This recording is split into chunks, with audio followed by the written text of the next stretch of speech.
Luar Peregrino. Wilson Frungilo Jr. Amor e Equilíbrio Audiobook. Quarta parte. E o padre continua. Filhos queridos, este é um dos instantes mais importantes de suas vidas. Portanto, prestem bastante atenção em minhas palavras para que possam ser auxiliados convenientemente. Todos sabemos que a vida não termina com a morte e se analisarmos friamente, não poderíamos ter a pretensão de que Deus nos elevaria aos céus da plenitude sem nenhuma experiência no campo do verdadeiro amor ao próximo. Somos ainda crianças moradoras desse universo infinito e não serão apenas alguns poucos anos de vida que nos elevarão à condição de nos equipararmos ao Todo-Poderoso e Misericordioso a ponto de querermos estar com Ele. Ainda temos que aprender. Ainda temos muito que viver para podermos galgar os degraus de que nos elevam. Por isso, peço-lhes que façamos uma sentida prece ao Criador para que possamos, pelo menos, enxergar aqueles que têm condições de nos auxiliar. E para conseguirmos êxito, façamos-nos pequeninos. Lembremos-nos de que ainda somos seres ignorantes e necessitamos de braços amigos para caminhar. Necessitamos dos braços daqueles que nos amam e se encontram acima de nós na escala evolutiva, necessária à elevação. Portanto, abaixemos as nossas cabeças em sinal de humildade. Olhemos para os nossos pés, plantados neste chão da bendita terra que nos acolheu como aprendizes. Percebamos que nada somos diante da perfeição. Agora, ergamos nosso olhar suplice para o alto para rogar por nós mesmos. Para rogar a Deus nos envie os seus mensageiros que irão mostrar o caminho da redenção, na verdade, o caminho do trabalho e do amor ao próximo. A voz caridosa e todo o carisma daquele sacerdote, que sempre exemplificou a bondade e o amor ao semelhante, toca o coração daqueles seus fiéis, pois Luar percebe claramente quando todos começam a divisar as entidades que estão na igreja para levá-los. E as lágrimas são derramadas, balsamizando aqueles corações sedentos de atenção e de afeto. E todos são encaminhados para uma porta de luz que se abre dentro da nave. Mas o canto continua, pois, aquela mulher, vestida de negro, ali permanece olhos vidrados, parecendo não haver ouvido as palavras do padre Ferreira. Este desce, então, do altar, e aproxima-se. Minha senhora, continua candidamente, a senhora não ouviu as minhas palavras. Não ouvi e nem quero ouvi-las agora, responde, secamente. Por que tanta revolta se canta tão maviosamente? Meu canto é para Deus e para meu filho que se encontra no céu e não para o Senhor. Tudo bem, responde o padre. Na verdade não pensei que seu canto fosse endereçado a mim. Na verdade, não me vejo digno de o receber. Como já lhe disse, meu canto é para Deus e para meu filho que está no céu. E continuarei cantando em todas as igrejas até poder encontrá-lo. Seu filho está no céu? Sim. E quem é esse seu filho? Um representante de Deus na terra. É um sacerdote. Hoje é um santo. Seu filho é um santo? Sim. E qual o seu nome? João Luiz. Não conheço nenhum santo com esse nome. Porque a igreja ainda não se deu conta de sua santidade. Entendo, responde o padre, compadecido daquela mulher. Mas, diga-me uma coisa, por que será que ele não lhe aparece? Deve estar muito ocupado, mas eu não tenho pressa. Sou uma mãe bastante compreensiva e bastante devota a Deus. Sei esperar, paciência é o que não me falta. Nesse momento, um rapaz, espírito desencarnado, vestido de sacerdote, entra na igreja, dirigindo-se até Padre Ferreira. Boa noite, padre. Meu nome é João Luiz. Você é filho desta senhora? Sim, é minha mãe. Ela acha que você virá buscá-la como santo. Eu sei, mas quando me vê não me reconhece. Quer vê-lo como santo, não é? Sim. O que posso fazer? Pertenço a um grupo de espíritos encarregados do auxílio a desencarnados religiosos e temos tido muito sucesso, mas não consigo nada com minha mãe. Não sei mais o que fazer. Ela sempre foi muito ligada à religião, mas somente ao culto externo e seu maior prazer era apresentar-me como seu filho padre. Há quanto tempo você se encontra no verdadeiro plano da vida, João Luiz? Há 3 anos, padre. Minha mãe, há 6 meses e não se conforma que seu filho, que ela considera um santo, demore tanto para vir buscá-la. O que poderemos fazer? E seu pai, João? Meu pai ainda se encontra na carne. E como ele é? É um homem muito bom, padre. Ele, inclusive, participa dos programas de auxílio aos necessitados de uma vila pobre, em nossa cidade. E por que sua mãe veio ter aqui? Ela percorre as igrejas, permanecendo, às vezes, até uns 3 dias em cada uma, na esperança de me encontrar. Entendo. E se trouxermos seu pai até aqui, João? Nunca tentei isso, padre. Na verdade, nunca comentei isso com ele, nas vezes em que nos encontramos em seu desprendimento noturno. Não queria preocupá-lo. E sua mãe nunca entrou em contato com ele. Que eu saiba, não, e papai imagina que ela esteja num lugar muito bom. Será que ele não conseguiria convencê-la? Papai sempre foi ouvido por ela quando era necessário tomar alguma resolução. O padre pensa um pouco e chama um outro espírito que, desprendido durante o sono, o auxilia. Vinícius, venha até aqui um momento. Pois não, padre Ferreira. Acompanhe o padre João Luiz. Ele vai tentar trazer o pai até aqui. Pois não, padre. Se encontrarmos meu pai, voltaremos logo. Alguns minutos se passam e padre João e Vinícius retornam, acompanhados por um senhor de idade. Este é meu pai, padre Ferreira. Seja bem-vindo, diz o padre. Meu nome é Norival, responde o espírito, momentaneamente desprendido do corpo, durante o sono. Meu filho disse que o senhor precisa de mim. Sim, precisamos que auxilie esta mulher, diz o padre apontando sua esposa. O homem olha mais detidamente para a mulher e exclama: Matilde.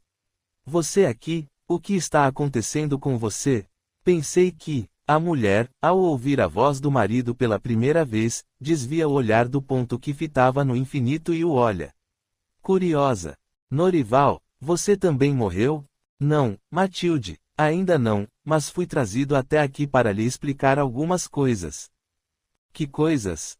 Quero lhe ensinar como ver o nosso filho. Você já o viu? Sim, algumas vezes. E por que ele não aparece para mim? Ele já lhe apareceu, Matilde. Você é que não conseguiu reconhecê-lo. Verdade? Sim, veja este padre aqui ao meu lado, diz Norival, indicando-lhe João Luiz. Você não o reconhece? Não. Ele não lhe lembra alguém? Lembra o nosso filho, mas não é o João Luiz. Por que você acha que não é ele? Primeiro porque não aparenta ser um santo. Veja, ele está vestido como um simples padre e nem auréola tem.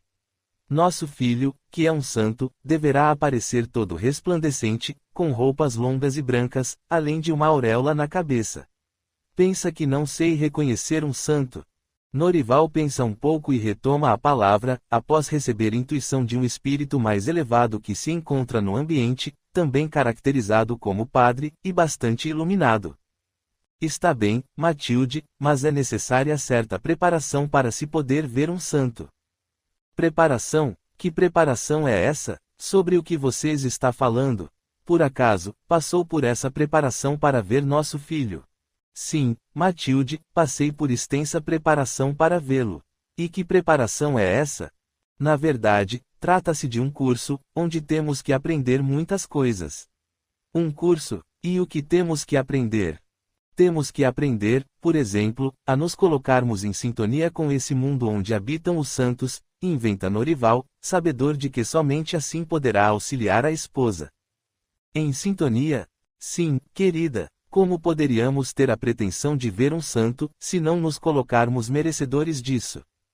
Mas João Luiz é meu filho. Pois esse é mais um motivo para preparar-se, para modificar muitos pensamentos, aliás, isso é obrigação de toda mãe que tem um filho com tantas qualidades. Modificar pensamentos? Pensamentos como o modo de ver as coisas e, principalmente, sentimentos, como, por exemplo, tornarmos-nos mais humildes, mais detentores de desinteressado amor ao próximo, enfim, evoluir as nossas intenções. Somente daí é que estaremos em condições de visualizar aqueles que são santos e que nos são superiores. E quem vai me ensinar tudo isso? Você. Eu não, Matilde. Você aprenderá num verdadeiro curso, num local apropriado para isso. Um lugar muito bonito. E onde fica esse lugar? Como farei para chegar lá? Somente pelas mãos de um padre, você poderá ir até esse local. E qual padre me levará? João Luiz. João Luiz? João Luiz é o nome deste padre, responde Norival, indicando o filho. Ele tem o mesmo nome de nosso filho. Sim, tem o mesmo nome. Pois eu vou com ele. Você não se arrependerá. Depois, volte para me contar tudo. Está bem, Norival, eu vou. E quanto a você, se cuide, hein? Está me parecendo um pouco mais magro. Não está se alimentando direito? Vou me alimentar melhor, Matilde. Agora, acompanhe este nosso irmão padre. Ele vai levá-la. Está bem. Vamos, Dona Matilde. Acompanhe-me, diz o rapaz. Posso chamá-la de mamãe? Se isso o faz feliz, tem a minha permissão. Então vamos, mamãe. E os dois saem de braços dados. Graças a Deus, ela o ouviu, Norival. Foi uma boa resolução. Tenho certeza de que, aos poucos, aprendendo mais sobre a vida, a verdadeira vida e, juntamente com João Luiz, ela, muito em breve, conseguirá entender e identificar ao próprio filho. Deus lhe pague, padre. Agora, devo partir. Vá com Deus, meu bom homem. E Norival se retira, acompanhado por Vinícius. Nesse momento, Cláudia faz linda prece de agradecimento por todo o sucesso daquela noite e Luar retorna ao leito, adormecendo, bem próximo ao seu corpo material. Capítulo 21. São 6 horas da manhã e Luar é acordado pela voz de Mário, o sacristão, que chama a todos para o café. Levanta-se rapidamente e posta-se numa fila que é formada pelos presentes. Caminham até uma mesa, onde uma senhora lhe serve uma caneca de leite e um pedaço de pão. Hoje, infelizmente, não temos manteiga, desculpa-se Mário. Não tem problema nenhum, diz um dos presentes. Que Deus abençoe o Padre Ferreira e a vocês, pelo auxílio que nos dão. Assim que tomarem o leite, por favor, retirem-se em silêncio e procurem não ficar reunidos, em grupos. Que cada um vá cuidar de sua vida, sem importunar ninguém, pede Mário. Luar se alimenta e sai para a rua, já iluminada pelo sol. Conforme explicado por Viriato, o homem da noite anterior que o encaminhara até a igreja, toma o caminho que o levará até a farmácia de seu Medeiros.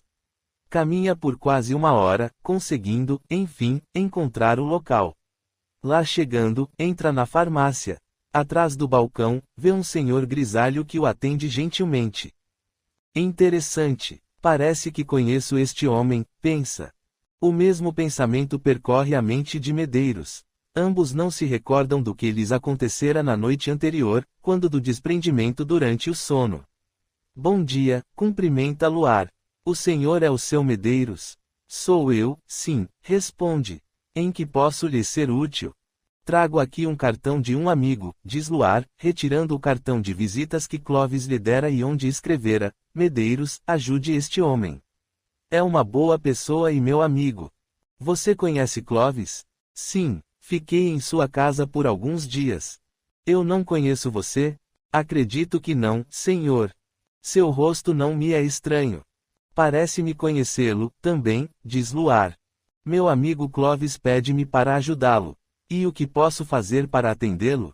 Luar fica pensativo e responde, após alguns minutos, para falar a verdade, não sei. Não sabe como poderei ajudá-lo? Não, senhor. Bem, vamos ver o que podemos fazer. Qual seu nome? Luar. Luar?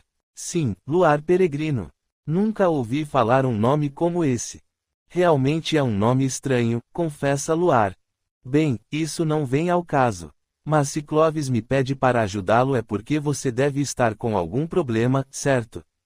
Sim. Então vamos ver qual é esse problema. Por favor, entre aqui para dentro do balcão e sente-se nesta cadeira, pede Medeiros, indicando o local e sentando-se por detrás de uma escrivaninha. Luar atende o seu convite e senta-se onde ele lhe indicara. Muito bem, Luar, agora, conte-me tudo. Qual o seu problema? Pode confiar em mim. Eu e Clóvis somos muito amigos e sou muito grato a ele por tudo o que tem me ajudado e se ele pede que o ajude, farei o que for possível. Pois eu lhe agradeço muito, seu Medeiros. E Luar conta tudo ao homem, apenas deixando de falar a respeito de Cláudia, pois não sabe se ele iria entender ou, mesmo, aceitar. Meu Deus! Exclama Medeiros, após ouvir todo o relato de Luar. Você está passando por maus momentos, sem dúvida. O pior é esse vazio em minha mente. Não saber quem eu sou.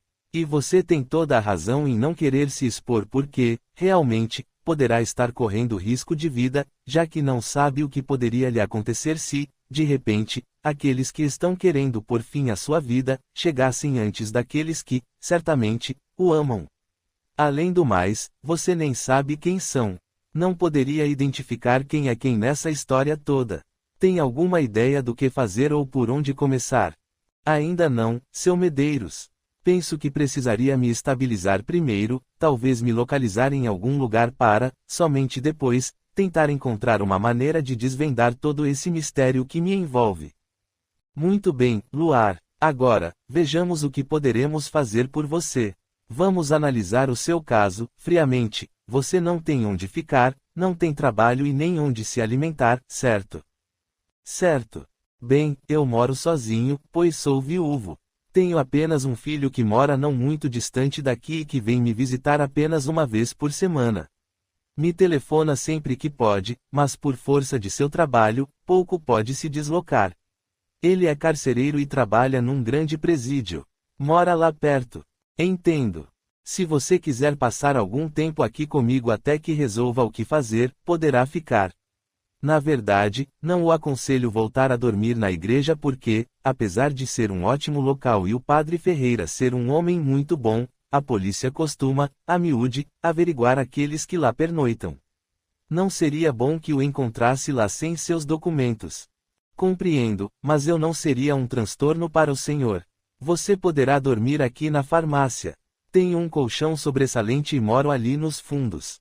Quanto à alimentação, penso que não me dará grande despesa. Poderia ajudá-lo aqui na farmácia. Sim, alguma coisa poderá fazer. Mas diga-me uma coisa, seu Medeiros. Por que está fazendo isso por mim? Apenas porque conhece Clovis? Esse é um dos motivos, Luar. Somente por esse, eu ajudaria qualquer um que viesse até aqui. Mas no seu caso, penso que não será só por dever favores ao Clovis. Não. E por quê? Porque sinto algo de bom em você. Sinto que devo auxiliá-lo. Eu lhe agradeço muito e espero não decepcioná-lo. Tenho certeza de que isso não acontecerá. Isso é uma outra coisa que chego a estranhar. O quê? Tenho recebido muita ajuda e de pessoas que nem me conhecem. Acredito que seja porque você denota uma grande sinceridade quando fala e as pessoas confiam e acreditam em suas palavras. Você pertence ou segue alguma religião ou um pensamento religioso? Sou espírita. Sabe, ainda não me define sobre uma religião. Costumo frequentar a igreja quando posso, mas confesso que admiro muito os espíritas pelo trabalho que realizam em prol dos necessitados e já li algumas obras espíritas, principalmente romances e O Livro dos Espíritos. Existe muita lógica nessa filosofia de vocês. Filosofia, ciência e religião, complementa Luar.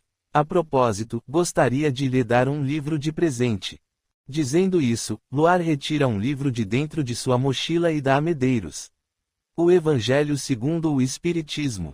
Vou lê-lo, Luar. Esse livro é a nossa cartilha. Pelo que está escrito na capa, já sei que vou gostar muito. Aqui diz: esta obra é a essência religiosa da doutrina espírita que nos mostra o poder do amai-vos uns aos outros nas mais diversas situações da vida, consolando e reformando o nosso íntimo. A propósito, o espiritismo é muito antigo. Na verdade, a essência do espiritismo remonta a tempos muito remotos. Para o senhor ter uma ideia, e poderá ler a respeito nas primeiras páginas desse livro, já Sócrates, filósofo grego, há mais de 400 anos antes de Cristo, seguido por seu discípulo Platão, pressentiu a ideia cristã, e os princípios fundamentais do espiritismo encontram-se em suas doutrinas. Sócrates e Platão? Sim. Dentre as suas ideias, vários enunciados vêm ao encontro das verdades do Espiritismo. Por exemplo, diziam esses enunciados que o homem é uma alma encarnada e que se perde quando muito se liga às coisas materiais e que, à medida que dela se desliga, se dirige para o que é mais puro, se volta para a sua própria essência. Diziam, ainda, que a alma, quando se encontra despojada de seu corpo, carrega os traços de seu caráter, de suas afeições e a marca com que sua vida a marcou, e que a maior infelicidade para o homem é ir para o outro lado com a alma carregada de crimes. Falam sobre a injustiça, dizendo que é melhor receber uma injustiça do que aplicá-la, que nunca devemos retribuir um erro com outro erro, nem fazer mal a ninguém, seja por qualquer pretexto. Comparam as boas ações com as oferendas ou com as belas orações, dizendo que aos olhos de Deus mais valem as primeiras. E que, perecendo o corpo, a alma, depois de julgada, seria novamente conduzida a esta vida material como aprendizado. Eu não sabia disso. E quanto a Allan Kardec? O senhor tem um tempo para que possa lhe explicar. Pode falar, Luar. Tenho muita vontade em saber alguma coisa a respeito. Pode falar. Bem, vamos começar pelo começo. Os fenômenos espíritas, ou melhor, a influência do mundo espiritual em nosso planeta existe desde a mais remota antiguidade e já era percebida pelos mais antigos religiosos. Entretanto, foi no século XIX que esses fenômenos começaram a ser mais notados pelo povo. Eram ruídos, pancadas e batidas inexplicáveis, inclusive movimentação de objetos que, em pouco tempo, foram considerados oriundos de alguma força desconhecida, porém inteligente. Já ouvi falar, eu mesmo já ouvi alguns estranhos, principalmente à noite. Como se batessem à nossa porta e quando vamos verificar, não há ninguém, não é? Isso mesmo, e, principalmente nos anos de 1853 a 1855, esses fenômenos acabaram se tornando um tipo de passatempo em reuniões de salão, quando passaram a utilizar-se do que chamavam de mesas girantes. Sim, a mesa girante era uma pequena mesa com tampo redondo, com uma coluna no centro e que se apoiava no chão por meio de 3 pés. Sei do que está falando. Tenho uma na sala de casa. Pois bem, as pessoas sentavam-se ao redor dessa pequena mesa, colocando as mãos espalmadas sobre ela. Dessa forma, a mesa adquiria o que se costuma chamar de uma vida fictícia, movimentando-se em todos os sentidos e, muitas vezes até, elevando-se no ar como se estivesse flutuando. E as pessoas descobriram que, se fizessem perguntas a essa mesa, ela lhes respondia através de pancadas com o pé. Respondia com o pé da mesa. Ela batia o pé a pequenos intervalos, convencionando-se corresponder o número de batidas com uma letra do alfabeto. Por exemplo, uma batida representava a letra A, 8 batidas, a letra H, e, dessa maneira, juntando-se as letras formavam palavras e sentenças. As pessoas, dessa maneira, conversavam com a mesa. Faziam-lhe perguntas e esta lhes respondia. É evidente que as perguntas eram de uma grande frivolidade e, consequentemente, as respostas também o eram. Na verdade, encaravam aquilo como uma brincadeira que não entendiam. Foi, então, que surgiu um renomado e respeitadíssimo professor, escritor de vários livros pedagógicos e profundo pesquisador, de nome Hippolyte Léon Denisard de Rivail, que depois adotou o pseudônimo de Allan Kardec, porque um espírito, de nome Zéfiro, revelou-lhe que esse teria sido o seu nome, em outra reencarnação, na Gália, quando ele vivera como um sacerdote druida. Já li alguma coisa a respeito da reencarnação e até achei muito bom que as pessoas, quer dizer, os espíritos, retornem à carne para conviver com aqueles com os quais já conviveram no intuito de terem a oportunidade de resgatarem os seus débitos e modificarem os seus sentimentos, muitas vezes de ódio para com eles. Mas continue, Luar, está muito interessante a sua explicação. Obrigado, mas como estava dizendo, Allan Kardec, após ter assistido, a convite, uma dessas reuniões, resolveu levar avante séria pesquisa a respeito, pois percebera uma inteligência desconhecida a movimentar a mesa. Só que não mais perguntas frívolas eram feitas à força inteligente que movia a mesa, mas sim questões de grande seriedade, tratadas com profundo cunho científico e, desta feita, as respostas eram também sérias e reveladoras, mesmo porque os espíritos que respondiam a Kardec eram, agora, espíritos superiores e não espíritos que se prestavam a brincadeiras de salão. Allan Kardec trabalhava com muita organização, fazendo perguntas que, ao serem respondidas, eram anotadas. Foi então que, de posse dessas perguntas e respostas, compilou-as num livro que lançou em 1857, denominado O Livro dos Espíritos. O mais importante disso tudo é que o Espiritismo não é uma doutrina criada pelo homem e, sim, revelada pelos Espíritos. E, da mesma maneira, pelo mesmo método e com o auxílio, também, de médiuns, editou outras obras importantíssimas, como o Livro dos Médiuns, o Evangelho segundo o Espiritismo, o Céu e o Inferno e a Gênese. Fundou uma revista denominada Revista Espírita, jornal de estudos psicológicos e um pequeno livro intitulado O que é o Espiritismo. Allan Kardec devotou-se tanto à divulgação do Espiritismo, termo este de sua autoria, que após a sua desencarnação, foi possível lançar o livro Obras Póstumas com todo o material que tinha deixado para publicação. E como essa doutrina descreve o mundo dos espíritos e o que vem a ser, realmente, essa tal de reencarnação que, pelo que sei, é a base do Espiritismo. Eu lhe disse que já havia lido alguma coisa a respeito, mas gostaria de saber algo mais palpável, digamos assim. Muito bem, vamos lá. O espírito é criado por Deus, simples e ignorante, com a missão de depurar-se na prática do bem, para poder galgar planos mais elevados, através das diversas encarnações. O Senhor deve ter lido sobre isso. Correto. Agora, o que acontece é que os espíritos, quando desencarnam, não abandonam os seus hábitos, seus desejos, suas fraquezas, seus vícios e mesmo suas virtudes. Passam, sim, a habitar no lado de lá, planos inferiores ou superiores, dependendo de suas índoles boas ou más. E convive com seus afins, ou seja, convivem com os espíritos superiores ou inferiores, em lugares de aprendizado e de trabalho em benefício do próximo ou em lugares de sofrimento e trevas, geralmente escravizados a entidades malignas e inimigas do bem, que os fazem trabalhar em missões obsessivas aos encarnados. Impressionante! Mas muito lógico. A simples mudança de plano não altera a condição moral do espírito e, dessa forma, os mais poderosos na maldade e na ascendência mental, acabam governando os mais fracos na busca da satisfação de insanos desejos. Em mal se comparando, apenas para se ter uma ideia, veja o que ocorre nas penitenciárias onde sempre existem os chefes de verdadeiras quadrilhas internas, a escravizar os mais fracos. Entendo. O que comumente ocorre também, são as obsessões praticadas por espíritos desencarnados a encarnados por causa de fortes sentimentos de ódio e de vingança, oriundos do passado.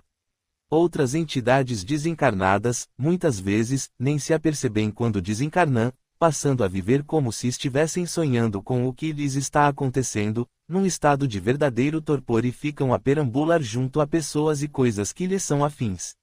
De outras vezes, ficam passando por momentos horríveis, geralmente ligados ao momento de suas mortes, principalmente, se desencarnaram com a consciência pesada, por atos menos dignos. Quantos, então, ficam a viver junto daqueles a quem amam, de maneira possessiva e egoísta, prejudicando-os com suas presenças. É evidente que um dia serão auxiliados, assim que se livrarem de todo o orgulho, de toda a vaidade e de todo o egoísmo, rogando humildemente o auxílio de Deus. Geralmente, as reuniões mediúnicas realizadas pelos espíritas têm a finalidade de os auxiliarem, pois, através de um médium, conseguem conversar com eles e encaminhá-los para um novo caminho, fazendo-os compreender as verdades da vida. Fazem-nos, inclusive, visualizar espíritos amigos que irão auxiliá-los, pois como já disse, muitas vezes pensam que estão ainda vivendo no plano terrestre. E quanto a essa vida espiritual em outros planos da existência? Os espíritos nos ensinam, através de obras psicografadas, principalmente aquelas que nos vieram através da mediunidade psicografia de Francisco Cândido Xavier, que tudo o que existe no universo é formado pelo fluido cósmico, também chamado de fluido universal, que é o elemento primordial. Diz o espírito André Luiz, no livro Evolução em Dois Mundos, que o fluido cósmico é o plasma divino, hausto do Criador ou força nervosa do Todo Sábio e que nesse elemento vibram e vivem constelações e sóis, mundos e seres, como se fossem peixes no oceano. Fluido universal? Sim, e que nada mais é do que energia. Aliás, toda matéria nada mais é do que energia tornada visível. Para o Senhor ter uma ideia da importância desse fluido universal, os átomos e seus elétrons, prótons e nêutrons são constituídos por ele.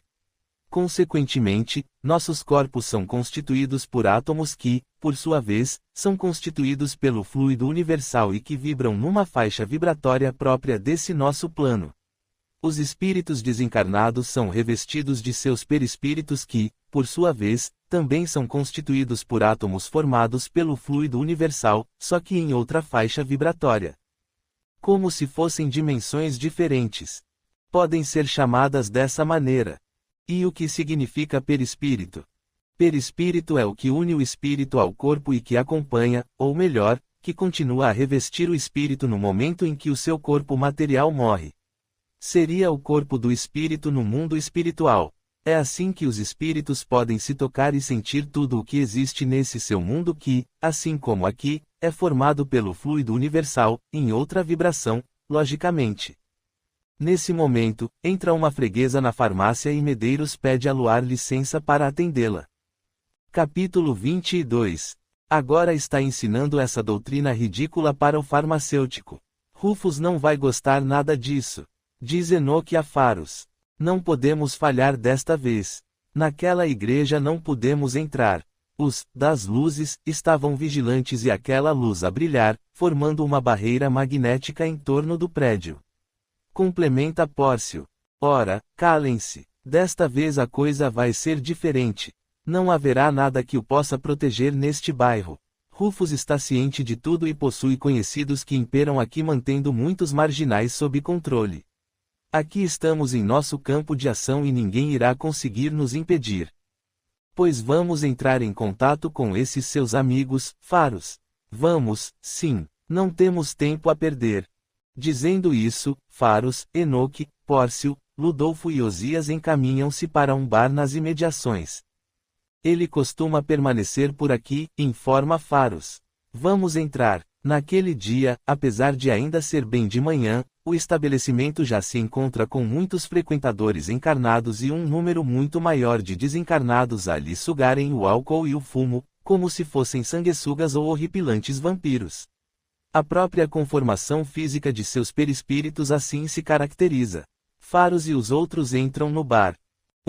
Estranhos. Balbúcia uma das criaturas, com esgar de contrariedade. Vão caindo fora. Berra uma das entidades. Já estamos em número suficiente. Podem cair fora daqui. Vão embora. Grita uma outra, abraçada a um dos alcoólatras, que nem se dá conta de sua presença. Já disse para irem embora. Grita um outro mais raivoso. Queremos falar com Cegadas. Quem quer falar com ele? Pergunta um espírito de aparência bizarra e muito pequeno, parecendo um anão. Diga-lhe que é Faros, da parte de Rufus. Vou ver se ele pode atendê-lo, responde a criatura e entra para o interior do bar, onde se localiza o depósito de bebidas. Passam-se alguns segundos e uma voz surda e rouca esbraveja lá dentro, enquanto o anão é tirado para fora, batendo com a cara no chão e começando a verter sangue pela boca. A infeliz entidade se arrasta até um canto do bar e fica agachada, tremendamente aterrorizada. Seu nome é Amós, uma estranha brincadeira que fizeram, dando-lhe esse nome que, em hebraico, significa robusto. Já disse que não quero ser incomodado quando estou aqui dentro com Damiana. Anão cretino, insolente, idiota, continua a gritar Cegadas, entrando no recinto do bar, seguido por uma entidade feminina, de aparência bastante estranha, consequência da vida de luxúria que levou quando encarnada, atraindo muitos homens com a beleza que possuía e explorando-os através do prazer. De uma palidez assustadora, apresenta-se com unhas e lábios pintados de roxo e com vestimentas sumárias que lhes deixam à mostra terríveis protuberâncias a saírem de suas costas, como se fossem pequenas asas de alguma ave pré-histórica. Naquele mundo de terríveis criaturas, Damiana encontra-se bem ao gosto de seus habitantes. Até Faros e seus companheiros chegam a recuar um passo diante do descomunal tamanho de Cegadas, mas, no mesmo instante retornam à frente, numa tentativa de não demonstrar qualquer de temor e é Faros quem toma a palavra, procurando falar com segurança e inflexibilidade na voz. Você é Cegadas? Sou Cegadas, sim. E quem é você que ousa mandar chamar-me? Meu nome é Faros e estou a serviço de Rufus. Rufus mandou vocês até aqui? Sim, pede que nos auxilie numa missão por demais importante para ele. O espírito da sonora gargalhada e brada forte. Quer dizer que Rufus necessita de meu auxílio. Mas isso é muito bom. O que irei ganhar com isso? Rufus não me falou desse pormenor. Mas fique sabendo que esse pormenor, para mim, é muito importante. Não trabalho de graça e ele sabe disso. Além do mais, ele tem o que quero. Ponto de interrogação. Ele sabe o que é. Vai nos ajudar? Você é surdo, Faros. Já lhe disse que, antes, preciso saber qual a paga. Volte a ter com ele e lhe pergunte isso, aliás, diga-lhe que só trabalharei pela paga que ele já sabe. Dá novamente forte gargalhada e, puxando o espírito feminino para o interior do bar, desaparece. Que droga! Resmunga Faros. Teremos que voltar a falar com Rufus. Ele vai ficar muito bravo. Não temos outra solução. Vamos retornar. O quê? Aquele miserável teve a ousadia de insistir nesse pedido. Maldito! Agora quer se aproveitar. O que ele quer, Rufus? Pergunta Faros. Quer a minha preferida. Ele está louco? Esbraveja Enoque. E o que devemos fazer? É muito simples, diga-lhe que concordo, mas ele terá que, primeiro, cumprir o seu papel a contento. E depois, Rufus? Depois será uma outra conversa. Direi a ele que terá que vir buscá-la. Rufus, por sua vez, dá, agora, estrondosa risada que ecoa por todos os cômodos daquela tenebrosa construção. Vamos voltar, ordena Faros aos outros. Vamos falar com Cegadas. E não me falhem desta vez. Cegadas é bastante competente e poderão aprender muito com ele. Vão agora. Depois de algumas horas, Faros e seus companheiros encontram-se reunidos com Cegadas no bar. Amós está presente, permanecendo sentado no chão ao lado de seu chefe. Cegadas é quem está com a palavra. Quer dizer que não conseguiram entrar na igreja ontem. Estava muito protegida. E nem devem tentar chegar muito próximo. Os das luzes, como vocês os chamam, têm muito poder. Se vocês se aproximarem demais, correrão o risco de serem aprisionados por eles e ficarão falando com vocês, sem parar, até que suas cabeças acabem explodindo com tanta cantilena. E onde está esse tal de Luar, agora? Pergunta Cegadas. Na farmácia do Medeiros, aquele que vive distribuindo remédios aos pobres, explica Faros. Remédios. De que adiantam remédios? Resmunga, irritado, Amós. Nunca me curaram. Ah, remédios. Vejam o que Deus fez comigo. E agora que estou deste lado, fiquei pior ainda. Remédios. Cale a boca, Amós. Ordena Cegadas. Já estou farto de suas lamúrias. Para nós, o único remédio é a força e isso eu tenho de sobra.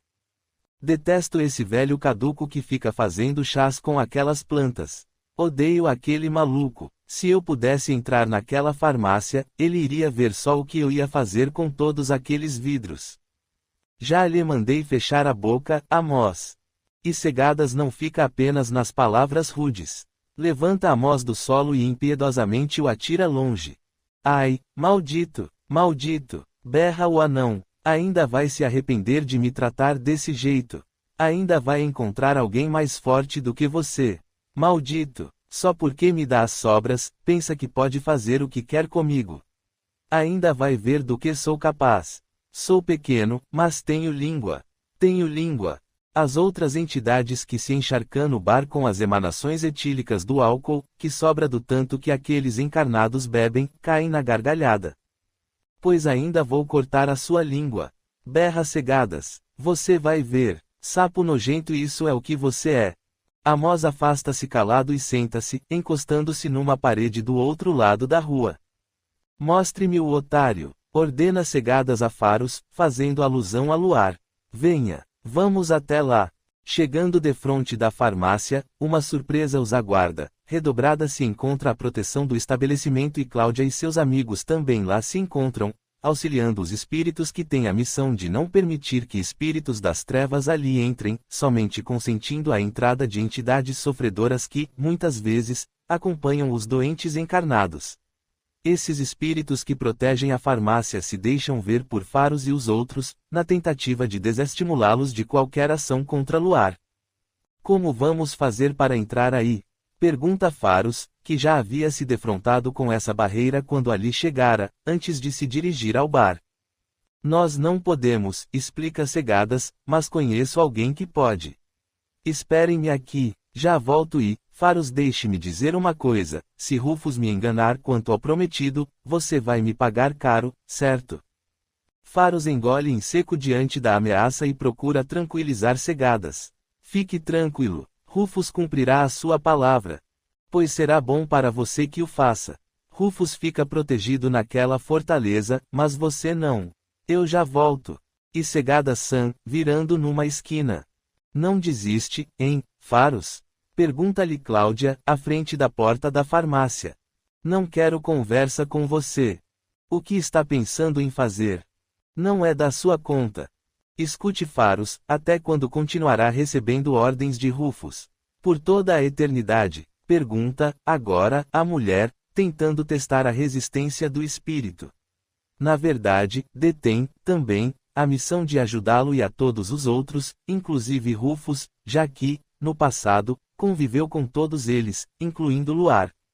Não lhe interessa. Faço o que quero. Tudo tem limites, Faros. Para mim não há limites. É lógico que há limites. Todos temos limites. Somente Deus, nosso Criador, não possui limites. Na verdade, os limites são diferentes para cada um, dependendo de como cada um age. Veja, por exemplo, que o limite destes nossos irmãos, que vocês denominam de das luzes, é bem diferente do seu e de todos esses que o acompanham. Eles podem muito e vocês, quase nada. Somos poderosos. Somente com os indefesos e sofredores, Faros, e, mesmo assim, até que eles se modifiquem e vocês os percam nos seus jogos. Não queremos mais ouvi-la. Mas não é a verdade, Faros. Quantos infelizes, que vocês dominavam já não se encontram mais sob os seus pés? Quantos já se libertaram e hoje são felizes e com limites diferentes dos seus? Hein, Faros? E vocês continuam infelizes e perdendo sempre, não é? Sofrem com a revolta, sofrem com o ódio que lhes dilacera o peito, sofrem com a insegurança, sempre a acompanhá-los, com o medo, com a tensão. Não é verdade? Cale-se, mulher. E nós podemos lhes dar um caminho novo, de felicidade. O que me diz, Faros? E vocês, o que me dizem? Pare com isso, sua tola. Estamos todos satisfeitos com o que fazemos e com a maneira como vivemos. Todos, Faros. Será que Pórcio está satisfeito? Eu o conheço bem. O espírito olha para Faros e volta o olhar para Cláudia. E você, Enoque, o que me diz? Insiste Cláudia. Também o conheço bem. Fale, Enoque, fale. Berra Faros. Enoque percebe o olhar raivoso e irado do chefe e responde, rispidamente, estou muito satisfeito, sim, e pare de nos chatear. Daqui a pouco, verá do que somos capazes. Mas Cláudia ainda insiste e, desta feita, volta para o anão. E você, Amós, o que me diz? Está satisfeito, também? Eu estou muito satisfeito, sim. Muito satisfeito em lutar contra esse seu Deus que me criou assim. Deus não criou você assim, Amós. Você se fez assim. Eu não me fiz, sua estúpida. Pensa que quando encarnado, era muito menos feio do que sou agora. Tenho certeza que sim, principalmente quando ainda era criança. Lembrase, apesar do seu corpo defeituoso, era feliz. Você disse bem, era feliz. Mas quando cresci e virei objeto de escárnio daqueles que me olhavam, não dei mais nenhum sorriso. E foi Deus quem fez isso comigo. Vocês são protegidos desse Deus injusto que brinca com as criaturas. Isso não é verdade, Amós. Se você reencarnou dessa maneira, pode crer que algum motivo tinha para isso. Motivo? Que motivo? Você ficou louca? Não, não fiquei louca, não. O que será que você andou fazendo no passado para vir desse jeito na sua última passagem terrestre, hein? Não sei de nada do meu passado e nem quero saber. Pois é muito bom que não queira saber, mas deveria, pelo menos, entender que se nasceu dessa maneira é porque você mesmo provocou isso. Deus não é injusto. Além do mais, Amós, muitos reencarnam com problemas físicos ou os adquirem depois, e não se revoltam, retornando um dia para o verdadeiro plano da vida, sem carregar mais nenhum defeito. São espíritos mais evoluídos que, dessa maneira, se comprometeram a reencarnar para servir de instrumento de evolução para seus próprios pais. Outros, para darem um exemplo de resignação diante dos homens. Nem todos sofrem. Os que sofrem, como no seu caso, sofrem devido à revolta que trazem em seus corações. Não quero ouvir mais nada.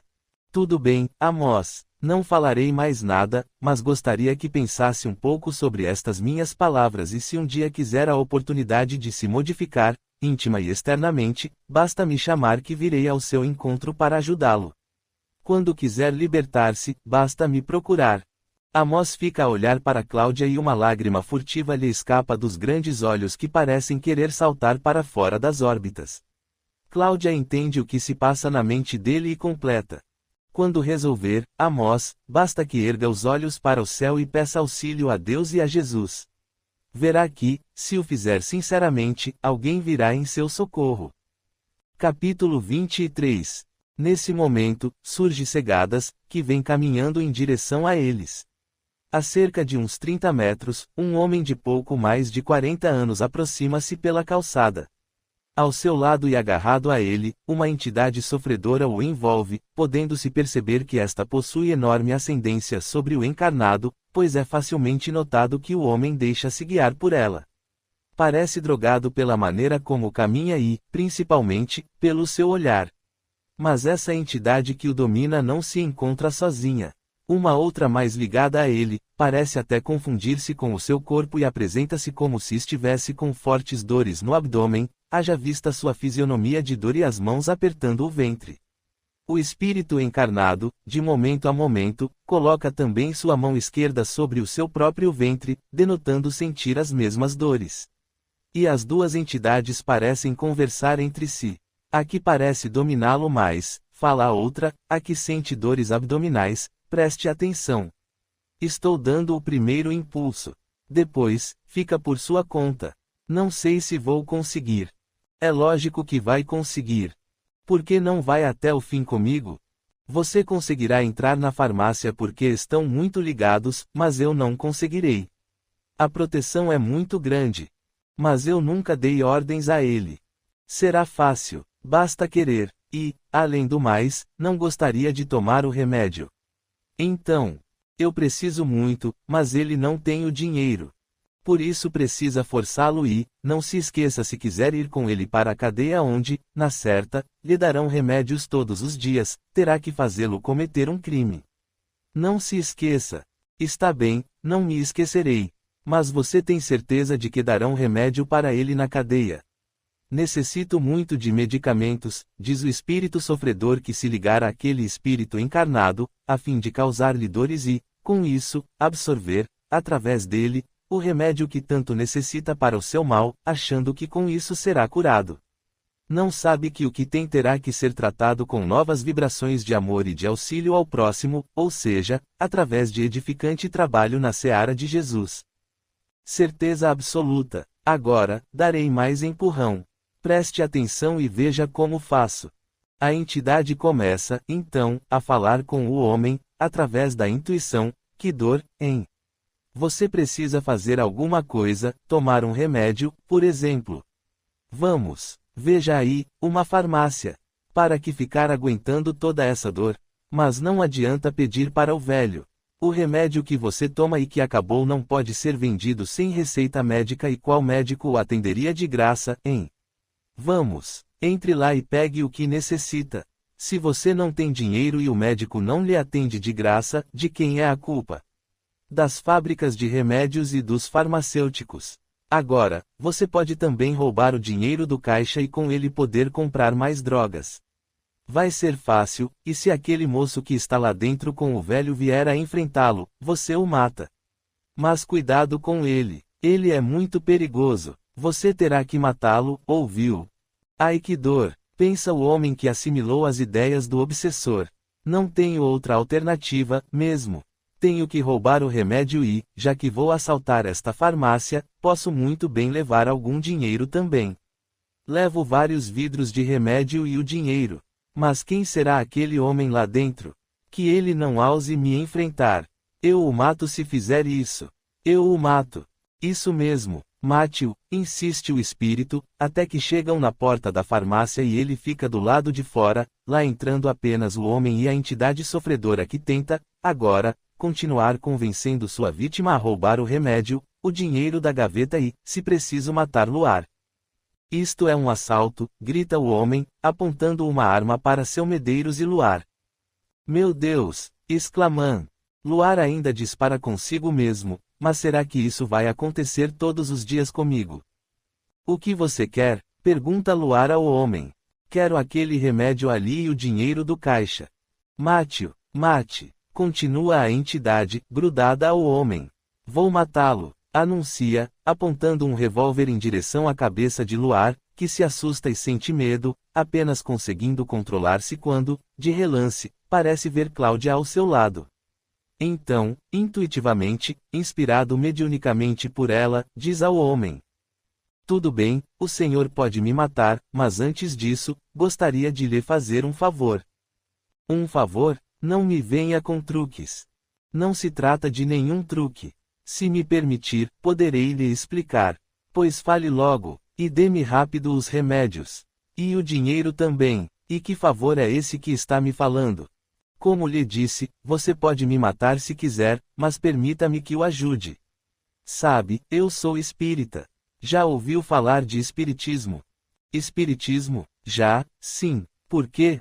Pois, então, gostaria que antes de qualquer coisa, e mesmo que não me deixe vivo, de lhe dar um passe. Passe? Pergunta o homem, abismado com a conversa de Luar. Ele sabe que é um passe. Sim, um passe. Você está muito necessitado. Sabe o que é um passe, não? Sei, sim, mas por que quer me dar um passe? Para libertá-lo desse espírito obsessor que o acompanha. Que espírito obsessor? Pensa que sou bobo? Pensa que me engana? Não estou lhe enganando e vou lhe provar. Eu sei, por exemplo, que você está sofrendo muitas dores no abdômen, certo? Como sabe disso? Pergunta o homem, assustado. Porque esse espírito que está aí com você sofre de dores atrozes nessa região e você também sente essas dores pelo contato com ele. Eu não acredito nessas coisas. E vou lhe dizer mais, esses analgésicos que você toma, porque, na verdade, não são remédios para curar e, sim, apenas para tirar a dor, são para ele. Como são para ele? Quando você os toma, ele os absorve. Preste atenção no que vou lhe dizer, se você tivesse esse problema em seu abdômen e tomasse esses analgésicos, a dor sumiria. Mas ela não desaparece totalmente, não é? Melhora, mas não passa. Não é assim? É. Isso acontece porque ele absorve quase que totalmente esses medicamentos e você fica sem eles. Não está falando sério? Pergunta o homem. Como você acha que eu descobri que você sente dores? Nem o conheço. Cheguei ontem aqui nesta cidade. É isso mesmo. Como você sabe? Eu já lhe disse, sou médium vidente e estou vendo esse espírito. A entidade sofredora, naquele momento, começa a gritar com Luar: pare com isso. Eu preciso desse remédio. Eu preciso. Luar, então, volta-se para ela e lhe fala com carinho. Você não precisa se preocupar, meu irmão. Vou ajudá-lo também, mas para isso, peço que se afaste deste homem para que também o ajude. É preciso que você faça isso para que eu possa ajudá-lo também. E você precisa muito de ajuda porque não poderá viver para o resto da vida tomando esses analgésicos através de espíritos encarnados. Pode acreditar, mais algum tempo e esses medicamentos não conseguirão mais fazer o efeito desejado, entende? E como você poderá me ajudar? Encaminhando-o a um hospital desse plano em que você habita. Ei, com quem você está falando? Pergunta o homem, um tanto assombrado com aquilo tudo. Estou conversando com o espírito que lhe está transmitindo a dor. Você está querendo me enganar. Então, espere um pouco e verá que estou falando a verdade. Medeiros, então, resolve intervir. Por favor, Luar, não seria bom que continuassem isso lá dentro de minha casa? Ei, que história é essa? Reclama o homem. É para o seu próprio bem, meu amigo. Você já pensou se um policial passar por aqui e vir você com essa arma na mão? Por favor, concorde em ser auxiliado. Eu lhe prometo que, se esse moço não conseguir lhe ajudar, dou-lhe o remédio que necessita sem necessidade de toda essa violência. Deixe-me ajudá-lo, meu irmão, pede Luar. Está bem, mas se tentarem algum golpe baixo por cima de mim, atiro nos dois. Pode ficar tranquilo, diz Luar, tentando acalmá-lo. Entrem aqui, convida Medeiros. Mas o que é que está acontecendo lá dentro? Por que estão entrando na casa do Medeiros? Mas será possível que aquele infeliz não vai conseguir fazer o que lhe ordenei? Brada o espírito que trouxera o assaltante até a farmácia. O que acontece? Pergunta, por sua vez, Cegadas.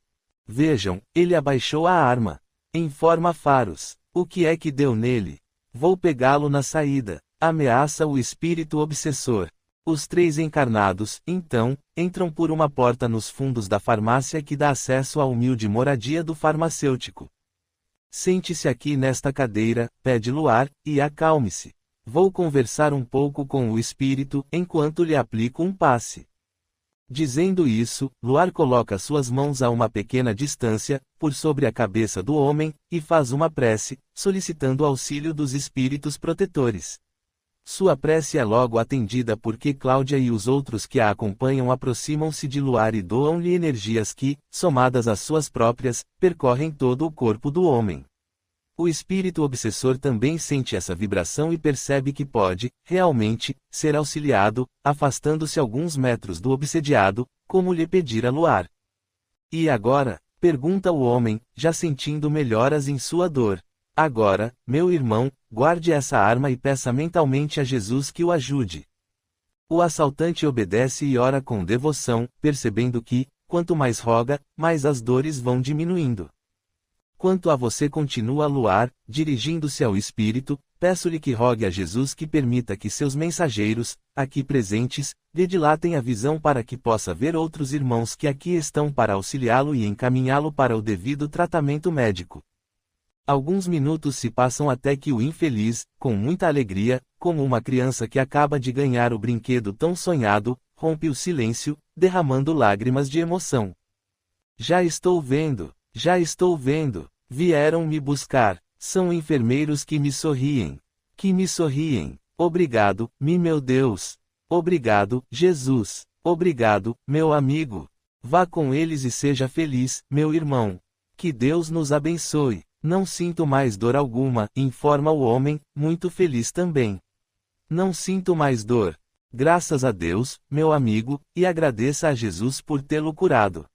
E agora lhe peço que procure se libertar do vício que tem e, para que possa sentir forças para enfrentar esse verdadeiro combate, procure fazer o bem.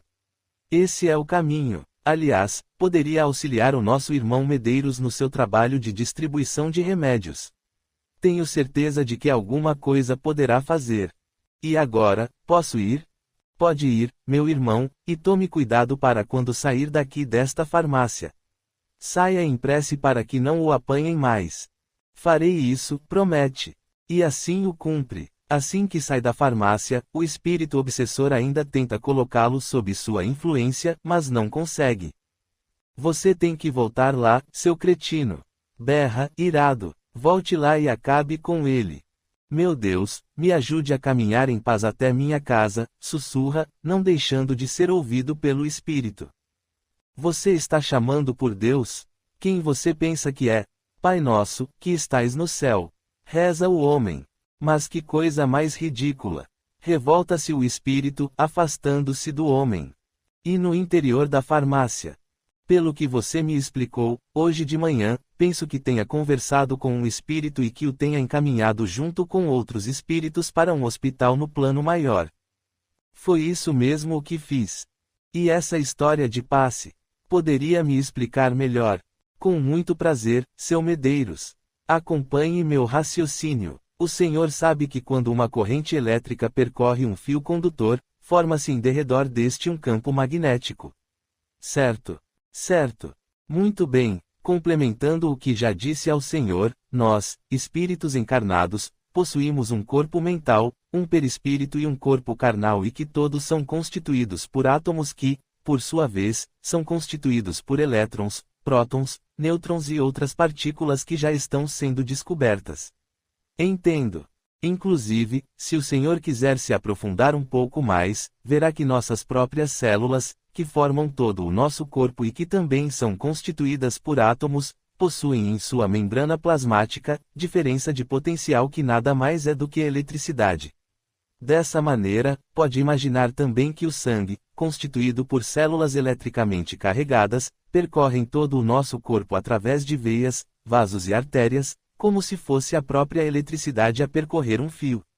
Nossos neurônios, que também percorrem todo o nosso corpo, da mesma maneira possuem eletricidade. Dessa forma, como todos esses nossos corpos são constituídos dessa mesma maneira, é evidente que, com toda essa movimentação elétrica, formam-se em todo o nosso redor, assim como no fio condutor, vibrações eletromagnéticas. É o que comumente é chamada de aura. Li certa feita, que existe um tipo de câmera fotográfica, chamada Kirlian, que fotografa essa aura que, conforme o nosso estado mental possui determinada forma e cores. Isso mesmo, quando estamos bem, quando estamos tranquilos, essa nossa aura possui um equilíbrio em sua vibração, haja vista que tudo possui vibrações nesta vida, como se fossem ondas. Quando estamos mal, em termos de saúde física ou emocional, essa aura passa a ter vibrações desencontradas e desequilibradas. E, tanto essas vibrações desequilibradas ou equilibradas, vão agir no ambiente em que vivemos, chegando, inclusive, a atingir a aura de outras pessoas, desequilibrando-as ou equilibrando-as, dependendo, obviamente, do grau de elevação dessas pessoas envolvidas. O Senhor está me entendendo. É por isso que, muitas vezes, nos encontramos com pessoas que, pela simples presença, nos fazem sentir certo desconforto ou, então, uma sensação de muita paz. O Senhor entendeu muito bem. Agora, nos centros espíritas costuma-se aplicar passes. Já deve ter ouvido falar. Sim. O passe atua no perispírito e, por consequência, no corpo físico, através de centros de força. Cada um desses centros de força estão intimamente ligados a determinados órgãos de nosso corpo. Os passistas, então, estando com suas mentes equilibradas, através da oração e da vigilância, podem fazer com que a sua aproximação e mentalizando energias saindo de suas mãos, reequilibrem novamente a aura daqueles que estão com elas em desequilíbrio. Na verdade, esses médiuns recebem essas energias dos espíritos incumbidos desse trabalho, através do centro coronário, localizado no alto de suas cabeças. Também o espírito obsessor, como no caso desse infeliz, recebeu essas dádivas, essa verdadeira chuva de bênçãos, pois, por força do amor, esse passe foi-lhe ministrado em conjunto com os espíritos de luz que propiciaram fluidos superiores aos meus, fazendo com que ele os recebesse e passasse a se sentir melhor, amenizando-lhe inclusive a dor que sentia.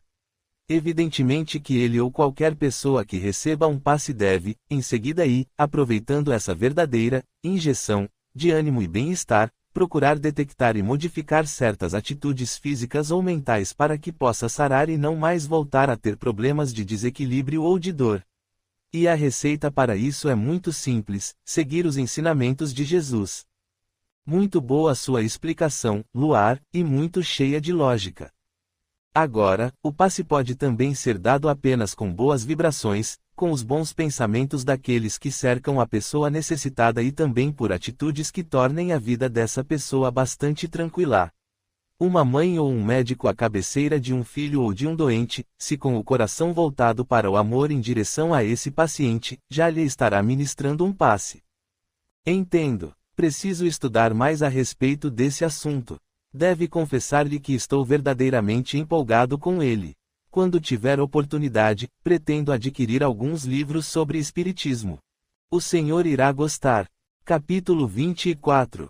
Algumas horas depois, alguns espíritos se encontram com Cláudia num campo ali perto, onde ela e seus companheiros, Fontes, Flávio, Miranda e Domingos, se encontram refazendo as energias. Respiram fundo, haurindo as emanações do universo, enquanto um deles faz uma belíssima prece. Muitas outras entidades, trabalhadoras do bem, ali também se encontram, angariando energias para o trabalho a que estão destinadas. Alguns minutos se passam até que se aproximam mais 6 outros. São eles, Eulália, seu esposo Batista, Aníbal, Ricardo, Martins e Ivan. Estamos procurando por Cláudia, diz Eulália. Sou eu, responde a moça. Muito prazer, meu nome é Eulália, este é meu marido Batista e esses outros são amigos, Aníbal, Ricardo, Martins e Ivan. O prazer é todo meu, responde. Que Deus os abençoe. Esses são meus companheiros de trabalho, Fontes, Flávio, Miranda e Domingos. Mas em que lhe poderemos ser úteis?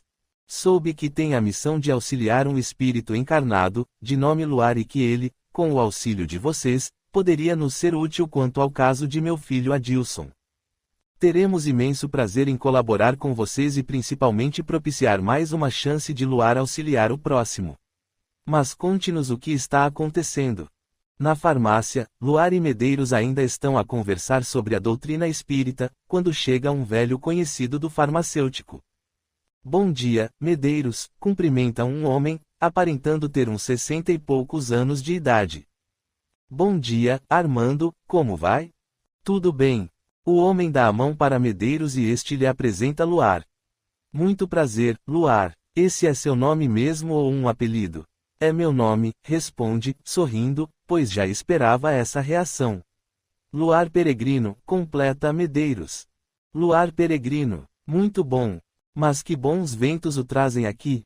Pergunta-lhe o farmacêutico. Estou apenas de passagem. Estava em casa sem nada para fazer e resolvi sair para tomar um pouco de ar. Ah, a propósito, mudei de casa a semana passada. Mudou? Sim, mudei-me para uma casa um pouco maior. Precisa dar-me seu novo endereço. Pois anote aí, Rua Duque de Caxias, 712. Rua Duque de Caxias, 712, repete Medeiros, vou anotar. Mas, que vida boa de aposentado, hein, Armando? Pois é, mas está na hora de eu arrumar alguma coisa para fazer. Você não tem um emprego para mim aqui na farmácia? Pergunta, brincando, o homem. Felizmente para você, acabei de contratar o meu amigo Luar. Ficará uns tempos comigo aqui no estabelecimento. Fico contente por isso, meu amigo, diz, sorrindo, Armando. Por mim que não consegui o emprego e por você. Já estava mesmo na hora de dividir o seu serviço com alguém e, já que agora tem um ajudante, que tal acompanhar-me num passeio? Sinto muito, Armando, mas tenho o que fazer, agora. Mas por que não leva Luar com você? Ele está chegando na cidade e não a conhece ainda. Por que não paga um café? Com muito prazer. Não sei se devo, diz Luar. Penso que preciso ajudá-lo, seu Medeiros. Vá tranquilo, Luar, e não tenha medo de Armando. É um bom sujeito, de minha inteira confiança. A propósito, Armando, Luar está passando por um problema de memória e gostaria de lhe pedir que não ficasse perguntando nada a ele. Conversem sobre a cidade, sobre sua vida, mas não lhe force a memória. Você vai gostar muito dele, tenho certeza. Tenho certeza também. Vamos, Luar, o bar é aqui perto. Caminham por algumas quadras até o bar, onde Armando pede um café para cada um. Quando terminam de tomá-lo, decidem sentar-se um pouco num banco de uma pequena praça, ali perto. Armando chama um garoto, engraxate, para polir seus sapatos e ficam a conversar. Já estão ali há alguns minutos, quando um andarilho se aproxima deles. Bem acompanhado e amparado por Eulália, Cláudia e as outras entidades espirituais. Trata-se de um rapaz de seus 20 e poucos anos, todo sujo, com as roupas em péssimo estado, que lhes pede algum dinheiro. Possui os olhos bastante inchados, assim como toda a face e os dedos das mãos, características próprias do alcoólatra, a notar-se também pelo forte odor de álcool que exala. Luar, então, lhe pergunta se não gostaria de comer alguma coisa. Você não gostaria que eu lhe pagasse um sanduíche? Deve estar com fome. Não, meu senhor, preciso apenas de alguns trocados para poder completar uma quantia a fim de comprar uma passagem. Preciso encontrar minha família que deixei na cidade grande. Está bem, deixe-me ver o que tenho aqui no bolso, concorda Luar, sentindo forte emoção, pois apesar de não estar todo sujo e perdido no vício da bebida, percebe naquele rapaz uma situação bem parecida com a sua. Por que não lhe compramos a passagem, hein, Luar? Pergunta Armando, conjeturando que o rapaz, na verdade, quer dinheiro para comprar mais bebida. Compramos a passagem e o enfiamos dentro do ônibus e ai dele se apear do ônibus e eu tornar a encontrá-lo nesta cidade. O que é isso, seu Armando? Acontece que ele está mentindo, Luar. Você não percebe? Acha que irá mesmo viajar? Ele quer dinheiro para beber mais. Sinta o seu cheiro, é álcool puro. Se você lhe der dinheiro, estará colaborando para que ele fique mais viciado ainda do que já é. Você está pedindo o dinheiro para beber ou viajar, meu rapaz? Pergunta Luar ao andarilho. Para viajar, meu senhor. Para viajar, responde, com as mãos trêmulas e os olhos injetados. Está vendo, seu Armando? Ele confirma que é para viajar. Tome meu rapaz, faça bom proveito dele. Deus lhe pague e que Jesus o abençoe, agradece o rapaz e, voltando-se para Armando, esclarece com muito respeito, não poderia aceitar a compra da passagem, meu senhor, porque não sei ainda quando irei. Preciso esperar um amigo que está vindo para esta cidade. Deve estar pela estrada ainda. Você é um grande mentiroso, seu bêbado. Explode Armando, e vai dando fora que eu não vou lhe dar nem um tostão. Francamente, seu Armando, interrompe Luar, indignado, apesar de não ter nenhuma intimidade ainda com o homem, o senhor poderia ser um pouco mais educado com o rapaz. Afinal de contas, ele nada nos exigiu, apenas pediu. Eu dei porque quis. Você agiu errado, Luar. Desculpe-me a sinceridade, onde já se viu um moço forte nessa situação? Só pode ser um malandro, um ocioso. Deveria estar trabalhando, agora. Tome como exemplo este menino aqui a engraxar os meus sapatos. Quantos anos você tem, garoto? Pergunta Armando ao menino que, sentado numa caixa de madeira, engraxa os seus sapatos. 8 anos, senhor. E desde quando faz esse tipo de serviço? Comecei aos 7, senhor. Está vendo, Luar, aquele rapaz é um bêbado, um malandro, um vagabundo, acusa Armando, apontando para o andarilho que, neste momento, encontra-se deitado num banco, à sombra de uma árvore. Veja, está dormindo, enquanto este menino está trabalhando. Você tem toda a razão, seu Armando, ao fazer essa comparação. Dou meus parabéns a esta criança que deve estar trabalhando para ajudar nas despesas de casa, não é, garoto? Sim, dou todo o dinheiro que ganho para minha mãe. Mesmo assim, penso que não devemos julgar as pessoas pelas aparências. Nós não sabemos o que aconteceu com aquele rapaz para que ele tenha se transformado num alcoólatra andarilho. Deve ter sido por pura sem-vergonhice. Vamos ver, garoto, qual o seu nome? Pergunta Luar ao engraxate. Geraldo Guedes, mas todos me chamam de GG. Muito bem, GG diz, agora, Luar. Diga-me uma coisa, o que você pretende ser quando crescer, quando se tornar um adulto? Bem, responde o menino, gostaria muito de poder estudar engenharia, para poder construir prédios, pontes, estradas, mas não sei se vou poder. Meus pais não têm dinheiro para pagar os meus estudos. Tudo bem, interrompe Armando, mas diga também uma coisa, com toda a franqueza, você pretende ser um vagabundo, um andarilho, um bêbado, como aquele rapaz ali? Não pretendo não, senhor. Agora não sei se... Bem, deixa pra lá. O que é menino? Fale, pede Luar. O que é que você não sabe? Não sei se devo falar. Ele me pediu para não contar a ninguém. Ele, quem? O andarilho? Sim. Você o conhece? Não, só conversei com ele ontem à tarde, quando dividi com ele o meu lanche. Faz apenas uma semana que ele está nesta cidade. Você dividiu o seu lanche com ele? Pergunta Luar, bastante animado com o rumo da conversa. Sim, ele estava com tanta fome que nem conseguia parar em pé. Havia bebido muito na noite anterior. Mas diga-nos, o que conversaram? Não há nenhum mal em que nos conte. Nesse instante, Cláudia, Eulália e outros espíritos se aproximam do menino, aplicando-lhe passes e dando-lhe um pouco de intuição para poder exprimir-se melhor. Acho que não. Talvez possam até ajudá-lo. Bem, o que eu quis dizer é que não sei se teria forças para aguentar tudo o que ele já passou. Sei que ele não deveria beber, mas como o senhor disse há pouco, fala o menino, dirigindo-se a Luar, não devemos julgar as pessoas, pois a gente nunca sabe o que se passa pela cabeça delas. Umas são fortes quando lhes acontece uma desgraça, outras não conseguem superar os problemas. E o que aconteceu com ele foi muito triste.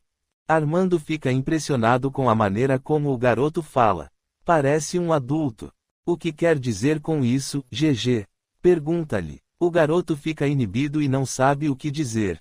Cláudia e os outros aproximam-se agora de Luar e envolvem-no em seus pensamentos para que ele possa cumprir o que planejam. É muito simples, diz Luar. Perguntei ao garoto o que ele gostaria de ser quando ficasse adulto, não foi? Foi, e ele respondeu que gostaria de ser engenheiro. Bem, nós poderíamos fazer um exercício de imaginação. Exercício de imaginação? Pergunta Armando, curioso. Sim, eu sempre faço uso desse exercício quando me vejo diante de situações onde tenho que julgar os outros. E que exercício de imaginação quer que façamos? Pergunta Armando. Vamos imaginar esse andarilho quando tinha a idade desse garoto. Imagine que ele tivesse uma família, assim como a desse menino. Está me acompanhando nesse exercício de imaginação? Sim, responde Armando. Pois imagine, agora, perguntando a ele o que gostaria de ser quando crescesse. Imagine-se perguntando se ele gostaria de ser um andarilho, sem lar, um alcoólatra, enfim. Sim, estou imaginando. E o que ele lhe respondeu? Bem, responde Armando, sinceramente e bastante impressionado com o rumo da conversa. Não consegui imaginar o que ele responderia quanto à profissão, mas tenho plena certeza de que ele não me responderia querer ser o que é hoje. Mas aonde você quer chegar? O que quero dizer, é que algo de muito grave deve ter-lhe acontecido para que se transformasse tanto. E você sabe o que foi, garoto? Ele lhe falou? Você nos disse que ele lhe contou e que era uma história muito triste, pergunta Armando. Sei, sim. Ele me contou que morava na cidade grande, na capital. Tinha uma família modesta e que era muito feliz. Seu pai tinha um caminhão com o qual fazia pequenos transportes e ele sonhava em também ter a mesma profissão do pai. Era louco por caminhões. Um dia, quando tinha 7 anos de idade, sua família resolveu mudar-se para um outro bairro. Ele não sabia para onde e nem se preocupara em saber, pois era apenas um garoto. Sabia, apenas, que era um local bem longe, um bairro afastado de onde eles moravam. Estava radiante com a mudança, porque o pai lhe prometera que ele poderia ir na carroceria do caminhão junto com a mudança, ou seja, com os poucos móveis que possuíam, e ele nunca havia viajado na carroceria do caminhão do seu pai. E foi aí que aconteceu toda a desgraça. E o que aconteceu, menino? Conte logo o resto, diz Armando, visível e estranhamente interessado na história e olhando fixamente para o andarilho deitado no banco a poucos metros de distância. Ele me contou que numa esquina, numa rua bastante íngreme, numa curva mal feita, uma das rodas do caminhão passou por um buraco, sofrendo um forte solavanco, o que fez com que o veículo batesse violentamente contra um poste. Foram todos socorridos por populares e encaminhados às pressas para um hospital próximo dali. Ele nada sofreu a não ser umas leves escoriações, porém, seus pais, que viajavam na cabine do caminhão, não tiveram a mesma sorte e vieram a falecer devido ao grande impacto. Meu Deus! Exclama Armando. E o que aconteceu com ele? Pergunta Luar, totalmente envolvido pelas entidades e com a mente ligada a elas. Disse-me que ficou dias morando na casa de uma senhora que, penalizada, resolveu acolhê-lo. Contou-me que tinha uma tia, irmã de sua mãe, mas que não sabia onde morava, a não ser que era numa cidade no interior do estado. Sofreu muito pela perda dos pais e acabou fugindo da casa da bondosa mulher que o acolhera, porque percebera que seu marido não o queria lá, chegando a maltratá-lo por diversas vezes. Saiu sem destino, acabando por juntar-se a outros garotos que viviam pelas ruas. Chegou a ir até o antigo bairro onde morava antes da tragédia e lá lhe disseram que um tio lá estivera e ficara sabendo o acontecido, deixando seu endereço, caso o garoto lá voltasse, mas nunca conseguia juntar dinheiro suficiente para procurar esse parente. O tempo foi, então, passando. Foi preso várias vezes por roubo até que, um dia, conseguiu comprar uma passagem para tentar localizar o tio, porém, quando chegou na cidade e endereço indicado, lhe informaram que esse seu único parente havia se mudado de lá e ninguém sabia do novo endereço. Já contava, então, com 18 anos de idade. Passou muita fome, sede e frio, entregando-se, então, à bebida para tentar esquecer sua infelicidade. Quando me contou tudo isso, chorou muito, porque dos pais ainda não conseguira esquecer-se e daria tudo por, pelo menos, encontrar a tia, irmã de sua mãe. Pretende mesmo retornar à cidade grande, pois ainda tem esperanças de ir até o antigo bairro para ver se o tio não poderia ter lhe deixado um novo endereço com alguém de lá. É muito triste essa história e você tem toda a razão, GG, diz Luar. Como eu disse, nós não sabemos a razão de muitos passarem a viver uma vida como a desse rapaz. Como podemos julgá-los? Penso que qualquer um de nós talvez agisse da mesma forma ou, até, muito pior. É por isso que acho que devemos estar sempre pronto a auxiliar a todos. O senhor tem razão, diz GG. Sabe, Armando, a religião que professo, que é o Espiritismo, nos ensina que como todos nós estamos sempre retornando a este mundo em sucessivas reencarnações, num processo de aprendizagem, é certo que um dia também já devemos ter passado por dificuldades as mais diversas, talvez como essa que esse moço está vivendo, ou que poderemos também sofrê-las em alguma encarnação futura. E que devemos sempre ajudar o nosso semelhante porque, muitas vezes, estaremos ajudando alguém que, na verdade, pode até representar um retrato vivo de nosso passado. Não sei se você acredita nisso, mas é o que penso e... Luar não termina a frase, pois percebe que Armando não o ouve. Envolvido pelos espíritos, principalmente por Eulália, encontra-se com o olhar fixo em algum ponto, como se estivesse com o pensamento muito longe dali. De repente, pergunta um tanto emocionado. GG, por acaso, o nome desse rapaz é Adilson? É esse mesmo o nome, senhor? Meu Deus, Adilson, Adilson, chama, levantando-se e dirigindo-se até o banco, onde se encontra deitado o andarilho. Este, ao ouvir o seu nome, se levanta, olhando para os lados. Quem está me chamando? Sou eu, você não se recorda mais de mim? Sou Armando, cunhado de sua mãe. Seu nome não era Eulália? Sim, responde o andarilho. Minha mãe se chamava Eulália, mas, então... Sou seu tio, Adilson. Sou seu tio. Você ainda tem o meu antigo endereço com você? Sim, está aqui, responde o moço, tirando um papel sujo e amassado do bolso. É esse mesmo, confirma Armando. Realmente, você é meu sobrinho. Mas venha comigo, vou cuidar de você, venha, irá conhecer sua tia, irmã de sua mãe. O andarilho começa a chorar muito emocionado, enquanto Luar e GG se aproximam. Eu sabia que um dia iria encontrar alguém. Meu Deus, quem sabe largo deste vício agora. Se Deus quiser, Adilson. E vou ajudá-lo. Realmente não podemos julgar ninguém, não é, GG? Pergunta Luar ao garoto, enquanto Adilson enxuga as lágrimas e, como uma ingênua criança, pergunta a Armando. Minha tia é tão bonita quanto a minha mãe Eulália. Sim, Adilson, ela é muito bonita também.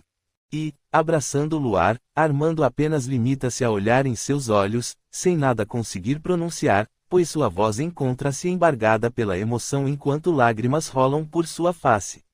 E os dois, tio e sobrinho, distanciam-se abraçados. Luar fica a olhá-los e enquanto imagina que um dia, talvez, alguém cruze o seu caminho chamando-o de filho, parece, num relance, numa fração de segundos, visualizar uma mulher que, ao lado de Cláudia e abraçado aos dois, lhe lança um sorriso e um olhar de agradecimento. Será? Pergunta-se. Capítulo 25. Nesse mesmo dia, mais à tardezinha, um carro entra na cidade e estaciona na praça, bem defronte da igreja e um homem desce de seu interior, dirigindo-se até um bar. É Romildo. Outros 3 homens permanecem dentro do veículo. Boa tarde, meu senhor, cumprimenta o dono do bar. Em que lhe posso ser útil? Gostaria apenas de uma informação. Pois não, atende, polidamente, o dono do bar. Existe algum lugar aqui onde andarilhos possam pousar? Um tipo de albergue, talvez? Existe, sim, e fica bem aqui à frente. Romildo olha para onde o homem lhe está indicando e apenas vê a entrada de uma igreja. Naquela igreja? Sim, o padre Ferreira acolhe necessitados que não tenham onde passar a noite. E tem alguém lá a esta hora? Não sei, quem cuida disso para o padre é Mário, o sacristão. E para falar com ele, devo entrar na igreja?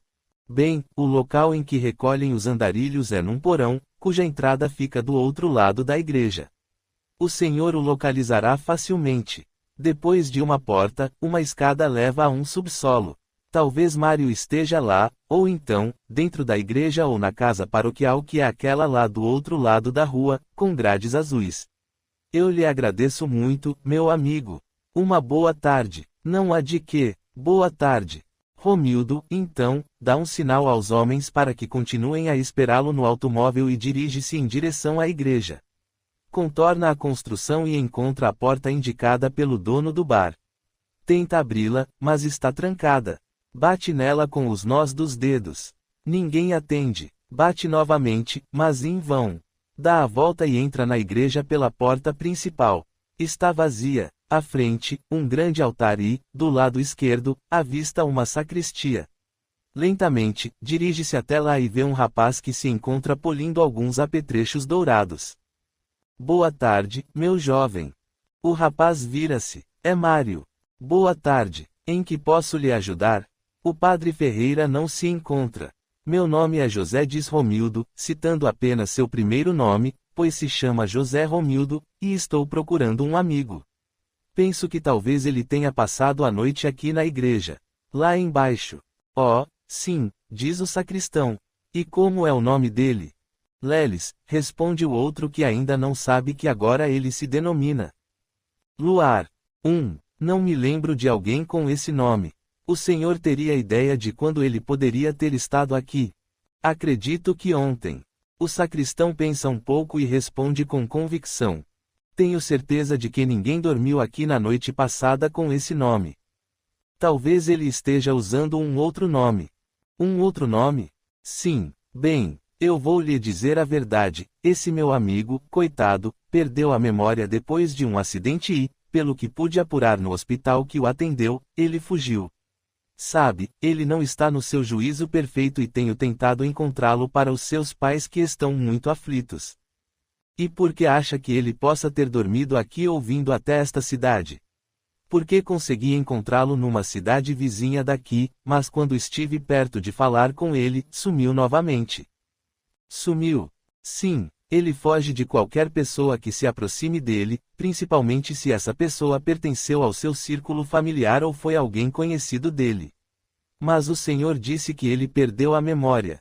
Sim, mas parece que algo lá no subconsciente dele o coloca de sobreaviso contra essas pessoas e foge delas. Na verdade, preciso encontrá-lo para que possa fazer um tratamento psiquiátrico. Entendo, mas não veio ninguém aqui com esse nome. Romildo, então, tira do bolso uma fotografia de Luar e mostra ao rapaz. E este rosto, não lhe diz nada? Deixe-me ver. Boa tarde, senhor, cumprimenta o padre Ferreira, cortando a fala de Mário. O senhor precisa de alguma coisa? Ele está apenas procurando uma pessoa que possa ter dormido em nosso albergue. É esta aqui, diz, mostrando a fotografia ao padre. O padre olha para a foto e percebe que aquele rosto não lhe é totalmente estranho. E por que o senhor o procura? Pergunta, procurando analisar o rosto de Romildo, não gostando do que percebe em sua fisionomia. Romildo repete toda a história para o padre, que a ouve, desconfiado. Esteve alguém ontem no albergue bem parecido com esta pessoa, diz Mário. Você o viu? Pergunta, entusiasmado, Romildo. Sim, aliás, foi meu tio quem o trouxe. Viriato? Pergunta o padre. Sim, padre Ferreira. Meu tio dizia ser amigo dele e até assinou a ficha como seu responsável. Porque ele não possuía documentos. E você encaminhou essa ficha para a polícia? Pergunta o padre. Temos esse compromisso. O rapaz fica meio atrapalhado, mas responde. Não, Padre Ferreira. E por que não? Porque meu tio me pediu. Você não deveria ter atendido a esse pedido de seu tio, Mário. Sinto muito, padre. Penso que ele fez bem, diz Romildo. E fez bem por quê? Sabe, padre, se a polícia começasse a procurá-lo pela cidade, seria mais difícil encontrá-lo, porque ele, obviamente, fugiria de novo se visse perseguido. Mas torno a dizer que agiu mal, Mário. Por favor, não torne a repetir esse erro. Temos um acordo com a polícia. Pode ficar tranquilo, não tornarei a agir dessa forma. E você tem o nome dele? Ou para onde poderá ter ido? Ele deu-me um nome bastante estranho. Deixe-me ver, não me lembro agora, mas lembro-me que disse que estava procurando o seu Medeiros da farmácia.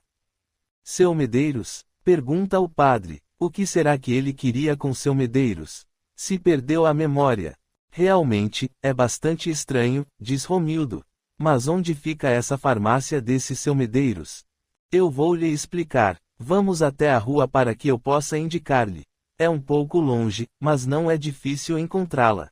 Pois eu lhe agradeço muito. Romildo acompanha Mário até a rua e este lhe ensina como fazer para chegar até lá. A farmácia fica aberta até que horas? Até às 20 horas. E esse seu Medeiros mora lá perto? Seu Medeiros é sozinho e mora no interior da farmácia em apenas 3 cômodos. Entendo. Mas o que será que o meu amigo foi fazer nessa farmácia do Medeiros? Pergunta Romildo, para disfarçar. Isso eu não sei, senhor. Bem, de qualquer forma, eu lhe agradeço muito. Uma boa tarde para você. Boa tarde e tomara que encontre o seu amigo. Eu o encontrarei, com certeza. Romildo dirige-se até o carro e entra na frente, sentando-se no banco do motorista. Nós o encontramos, informa aos outros, mas precisamos ser cuidadosos, pois o padre e o sacristão poderão me reconhecer. Quando encontrarmos Leles, deveremos eliminá-lo longe daqui. Entenderam? Os outros 3 concordaram plenamente. Vamos até a farmácia desse tal de Medeiros. Faremos um trabalho preliminar de reconhecimento do local e ficaremos aguardando a hora certa para agirmos. Depois de tudo combinado, Romildo coloca o carro em movimento em direção à farmácia. Após dirigir por várias ruas da cidade, finalmente encontram o estabelecimento de Medeiros. Romildo estaciona a uma quadra de distância e ficam a observar o movimento, enquanto um dos homens vai até a farmácia para verificar a presença de Luar. Boa tarde, cumprimenta, educadamente. Boa tarde, responde o farmacêutico. Em que posso servi-lo? Preciso de um analgésico. O senhor tem preferência por algum? Gostaria que fosse em gotas. É para o senhor mesmo? Não, é para minha esposa, mente. E em que região a sua esposa sente dor? É apenas uma dor de cabeça. Bem, o senhor poderá levar este aqui, diz Medeiros, entregando o remédio ao homem. O estranho paga e inicia uma conversa. Muito bonita esta cidade. O senhor não a conhecia? Não, cheguei hoje. Eu e minha esposa estamos hospedados num hotel e pretendemos conhecer melhor a cidade. Talvez nos mudemos para cá. Em que hotel estão hospedados? Pergunta Medeiros, apenas por perguntar, já que na cidade só existe um hotel. O homem se atrapalha com a pergunta e responde. Sabe que nem reparei no nome do hotel. Sei apenas onde fica. Deve ser o Palace. É o único que temos. Deve ser esse mesmo. E o senhor pretende trabalhar aqui na cidade? Possuo uma pequena confecção de roupas e estou procurando uma cidade menor para transferir essa minha atividade, continua a mentir. Isso seria bom para a cidade. Certamente, empregará pessoas daqui. Oh, sim. Se o senhor decidir vir para cá, poderei lhe apresentar alguns amigos que poderão auxiliá-lo a encontrar algum imóvel para a finalidade que pretende. Ficaria muito grato por essa gentileza. Meu nome é Medeiros. Muito prazer, então. Chamo-me Garcia, mente, novamente. E se não melhorar a dor de cabeça de sua esposa, pode voltar a procurar-me. Muito obrigado. Esta farmácia fica aberta à noite. Até às 20 horas, mas se precisar poderá apertar aquela campainha que eu o atenderei. Moro nos fundos. O senhor mora aqui? Sim. Isto é muito bom. O senhor é casado? Sou viúvo. Então, mora sozinho? Sim. Não possui empregados? Não, não tenho condições para isso. Quer dizer, hoje me apareceu alguém que talvez fique morando aqui por uns tempos e me ajude no serviço. Mas isso é muito bom. É algum parente do senhor? Nesse instante da conversa, ambos se arrependeram do que falaram. Medeiros, porque percebe que não deveria dar informações a respeito de Luar, principalmente a estranhos. Sabe que estão atrás dele e que já atentaram contra a sua vida por 2 vezes. O homem, por sua vez, porque percebe que está indo com muita pressa e que o farmacêutico poderá desconfiar e procura corrigir. Oh, o senhor me desculpe. Estou me intrometendo em sua vida. É um vício que possuo e estou chegando à conclusão que sou um incorrigível. Perdoe-me. Não precisa se desculpar, diz Medeiros, mais tranquilo com as palavras do desconhecido, mas não lhe responde à pergunta. Bem, obrigado por tudo. Até qualquer dia. Até qualquer dia e recomendações à sua esposa. Qual o nome dela? Carmen, responde o homem, num repente. Foi o primeiro nome que lhe surgiu à mente. E então, Soares? Alguma informação? Pergunta Romildo quando o homem volta ao carro. Acho que estamos no caminho certo. O que você descobriu? O farmacêutico me informou que, a partir de hoje, uma pessoa irá morar e trabalhar com ele. E trata-se de Lelis, você o viu? Não, e pela conversa que tive, não quis perguntar mais para não levantar suspeitas. Certo, fez muito bem. Penso que Lelis não estava lá. Vamos continuar vigiando. Pensando bem, o ideal seria que nós separássemos, pois também poderemos levantar suspeitas. Parece que não precisaremos esperar mais por muito tempo, diz um dos homens que está dentro do automóvel. Vejam quem vem vindo lá. Deve ser ele. Deixe-me ver a fotografia, Romildo. É ele, sim, confirma. Esse é o nosso homem. Vamos agir já? Penso que é o momento propício. Preparem-se. Nesse momento, Luar passa defronte do carro de Romildo, porém, na calçada oposta a que se encontram estacionados. Passa por eles e continua a caminhar em direção à farmácia. Vamos, ordena Romildo. Espere, grita um outro. Vejam, uma viatura policial. Realmente, um carro da polícia está passando entre eles e Luar. O veículo se locomove vagarosamente, talvez numa ronda policial. Vamos aguardar que ela se afaste. Mas, para a frustração de Romildo e seus homens, os policiais estacionam em frente à farmácia e, antes que os policiais desçam do veículo, Luar lá chega também. E todos entram no estabelecimento. Capítulo 26. Boa tarde, seu Medeiros, cumprimenta os policiais. Boa tarde, meninos, responde o homem, numa carinhosa intimidade com aqueles homens da lei que ele conhece desde crianças. Fazendo a ronda, sim, tudo em ordem por aqui. Graças a Deus, tudo bem. Você é novo no bairro? Pergunta um deles a Luar. É meu sobrinho, responde Medeiros, mentindo, mas na tentativa de que não hajam muitas indagações sobre a vida do novo amigo e continua. Irá passar uns tempos aqui comigo na farmácia para me ajudar. Isso é muito bom, comenta um dos homens. Parabéns pelo tio que possui, diz o outro. Um bom homem e um grande e leal amigo. Obrigado, responde Luar. Bem, vamos andando. Um bom final de tarde para todos, despedem-se os policiais. Boa tarde para vocês, responde Medeiros. E assim que os amigos policiais se retiram, Medeiros aguarda apenas que a viatura se afaste um pouco e, rapidamente, cerra as portas da farmácia. Já vai fechar, seu Medeiros? O senhor me disse que fechava às 8 horas da noite. Tenho um assunto importante para conversar com você e estou um pouco preocupado por causa de uma visita que recebi hoje. Uma visita? Sim. Um homem que veio até aqui para comprar um analgésico e penso, até, que acabei dando com a língua nos dentes. Deixe-me ajudá-lo, seu Medeiros, diz Luar, auxiliando-o a trancar as portas. Sente-se aí, pede o farmacêutico. Antes, preciso dar um telefonema para confirmar ou não o que estou imaginando. Está bem. Deixe-me ver o número na lista. Ah, aqui está. Medeiros disca um número e é prontamente atendido. Alô, é do Hotel Palace? Aqui é Medeiros da farmácia.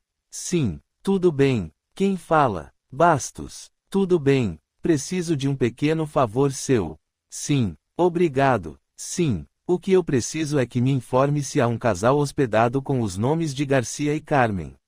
Sim, você vai verificar. Certo. Espero. Alguns minutos se passam e Medeiros fala de novo. Não há ninguém com esses nomes. Tudo bem, eu agradeço Bastos. Muito obrigado. Sou-lhe muito grato. O farmacêutico desliga o telefone e exclama. Eu sabia, eu sabia. Sabia o quê, seu Medeiros? Que aquele homem estava mentindo. Homem. Medeiros conta, então, toda a história do sujeito que dizia se chamar Garcia e que queria comprar um analgésico para sua mulher, de nome Carmen e que dizia estar hospedado no Hotel Palace. E não existe mais nenhum hotel na cidade, além desse Palace. Não, só temos um hotel aqui e o pior é que eu lhe disse que hoje havia chegado uma pessoa que iria trabalhar e morar comigo aqui na farmácia. Deve ser um dos homens que estão atrás de mim. Você corre perigo, Luar. Meu Deus, como fui inocente. O sujeito veio até aqui para descobrir se você estava comigo. Não acha que deveríamos chamar a polícia? Como já lhe expliquei, seu Medeiros, tenho receio disso. Não sei quem está por trás de tudo isso.